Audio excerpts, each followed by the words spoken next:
Joining us now from Washington with more, senior researcher at the Australia Institute, Emma Shortis. Emma, good morning. Firstly, what's happening where you are?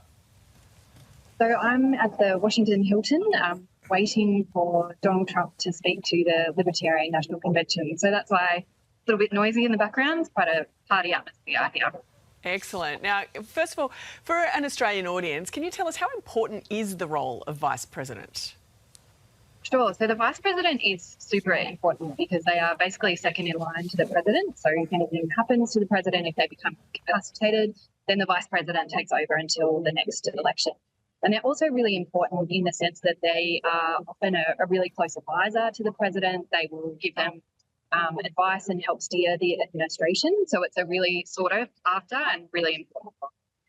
So Mike Pence was that man, his running mate in 2016, but we do know they had that well-publicised falling out since the 2020 election loss. What's the relationship like these days?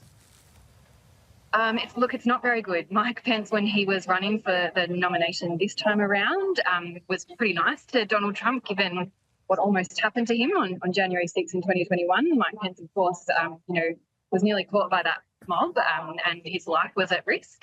But since then, since Pence dropped out of the nomination race, there have been some acrimonious words. So they are, I think it's safe to say, not friends anymore.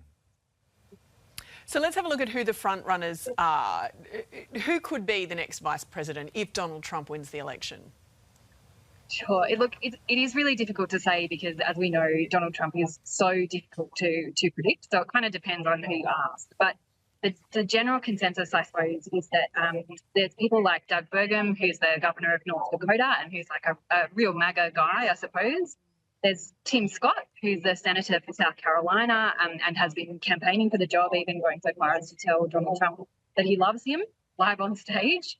And there's also JD Vance, who's a senator from Ohio and who I actually saw speak just on Friday, who is making a really strong campaign as the kind of statesman-like contrast, I suppose, to Trump's volatility. So I think he's actually making a really strong campaign for that. Any women at all?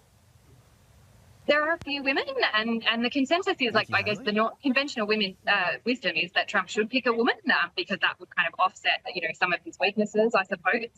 So Elise Stefanik is a congresswoman from New York, and she's been a real Trump surrogate in Congress, always speaking for him and is certainly campaigning for the job. Others have suggested Tulsi Gabbard, who actually campaigned for the Democratic nomination in the last election cycle, but is now being kind of touted as a potential Trump VP pick. She's been doing the kind of rounds, I suppose, of right-wing media and ticks those boxes of being both a woman and a person of colour. But given what we know about Trump, I suspect that Tulsi Gabbard is a little bit too independently minded for somebody like Trump. Okay.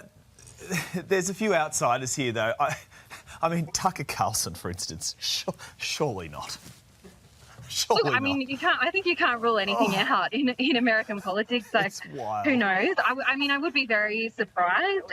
But there are a few other outliers. Vivek Ramaswamy, who spoke at the Libertarian Convention here last night, is mounting a really thirsty campaign to be the Vice President.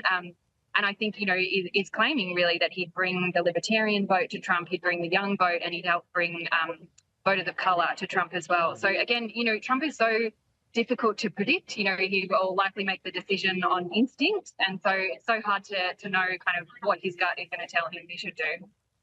All right. We will wait and see, Emma. Thank you. Thanks for watching. If you enjoy our videos, make sure to subscribe and hit the bell button to get notified when we publish a new one. See you next time.